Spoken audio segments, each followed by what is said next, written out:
AP ప్రభుత్వం నిరుద్యోగులకు good news చెప్పింది. ఇటీవలే మెగా డిఎస్సి నిర్వహించిన ప్రభుత్వం ఇప్పుడు మరొక ఉద్యోగ నోటిఫికేషన్ విడుదల చేసింది. అటవీ శాఖలో 691 ఉద్యోగాల భర్తీకి నోటిఫికేషన్ జారీ చేసింది. ప్రభుత్వ ఉద్యోగం అనేది ప్రతి ఒక్కరి కల. ప్రభుత్వం జాబ్ కోసం కొందరు ఎన్నో ఏళ్లు కష్టపడుతుంటారు. ప్రభుత్వ నోటిఫికేషన్స్ కోసం 1000 కళ్లతో ఎదురు చూస్తూ ఉంటారు. ఇక ఏపీ ప్రభుత్వం ఉద్యోగాల భర్తీపై ఫోకస్ పెట్టింది. ఇటీవలే మెగా డిఎస్సిని నిర్వహించి 16,340 టీచర్ల పోస్టులను భర్తీ చేసింది. ప్రభుత్వం ఇప్పుడు మరొక నోటిఫికేషన్ ను విడుదల చేసింది. అటవీ శాఖలో 691 ఉద్యోగాల భర్తీకి నోటిఫికేషన్ జారీ చేసింది.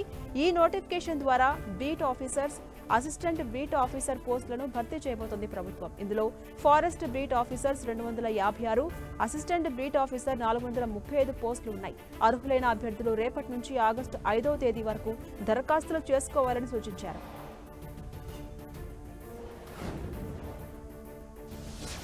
హైదరాబాద్లోని నెహ్రూ జులాజికల్ పార్క్ సందర్శకులకు సరికొత్త అనుభూతిని అందించేందుకు సిద్ధమైంది.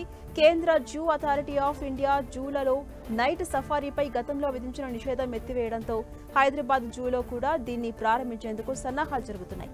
ఈ ప్రాజెక్టు ఇంకా ప్రాథమిక దశలో ఉన్నప్పటికీ త్వరలోనే ఇది అందుబాటులోకి వస్తుందని అధికారులు అంచనా వేస్తున్నారు.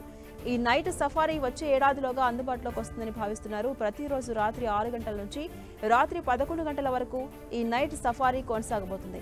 రాత్రిపూట చురుగ్గా ఉండే జంతువులను ఈ సఫారీలో చూడవచ్చు.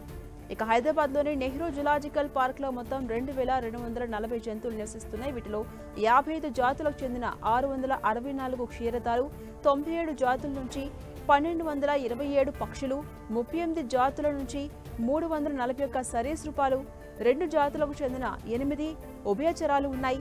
ఈ జూ సహజ వాతావరణం, నివాస, వలస పక్షులకు కూడా ఆకర్షిస్తోంది. మొత్తానికి నైట్ సఫారీ ప్రారంభం జంతు ప్రేమికులకు, సందర్శకులకు ఒక ప్రత్యేక అనుభూతిని అందించడం ఖాయం. బిఎస్ఎన్ఎల్ ఇప్పుడు క్రమంగా దేశవ్యాప్తంగా 4G నెట్వర్క్ ను అందిస్తోంది. పాత 2G, 3G సిమ్ కార్డులు 4G నెట్వర్క్ కు పూర్తిగా మద్దతివ్వవు. కొత్త 4G సిమ్ కార్డ్స్ తో ఇంటర్నెట్ వేగం, కాల్ కనెక్టివిటీ, డేటా సేవలు మెరుగుపడతాయి. భారత్ సంచార నిగమ్ లిమిటెడ్ ఇప్పుడు దేశవ్యాప్తంగా తన 4G నెట్వర్క్ ను విస్తరిస్తోంది. అలాగే త్వరలో 5G సేవలను కూడా ప్రారంభించాలని ఆలోచిస్తోంది. బిఎస్ఎన్ఎల్ వినియోగదారులు తమ పాత 2G, 3G సిమ్ కార్డ్స్ ను 4G లేదా 5G సిమ్ కు అప్గ్రేడ్ చేసుకోవాల్సి ఉంటుంది. తద్వారా వారు మెరుగైన network coverage, high speed internet, మెరుగైన కాలింగ్ అనుభవాన్ని పొందవచ్చు. ఇక ముందుగా BSNL self care app download చేసుకోవాల్సి ఉంటుంది. అక్కడ సిమ్ అప్గ్రేడ్ లేదా ఆర్డర్ న్యూ సిమ్ అని ఉంటుంది. వాటిలో సిమ్ అప్గ్రేడ్ చేయదలుచుకుంటే అప్గ్రేడ్ పై క్లిక్ చేయాలి. 4G లేదా 5Gకి అప్గ్రేడ్ చేయాలనుకుంటున్న నెంబర్ను నమోదు చేయండి. యాప్లో కేవైసీ ప్రక్రియ కోసం ఆధార్ నెంబర్ను నమోదు చేయండి.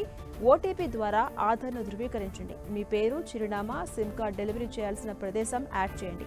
ఇక బిఎస్ఎన్ఎల్ ఏజెంట్ 2 నుంచి 5 పని వర్కింగ్ డేస్లో మీ చిరునామాకు సిమ్ కార్డును డెలివరీ చేశారు. మీ ధృవీకరణ ఫారం నింపి గుర్తింపు రుజువును అందించాలి. దీని ద్వారా తర్వాత కొత్త 4G, 5G SIM card activate అవుతుంది.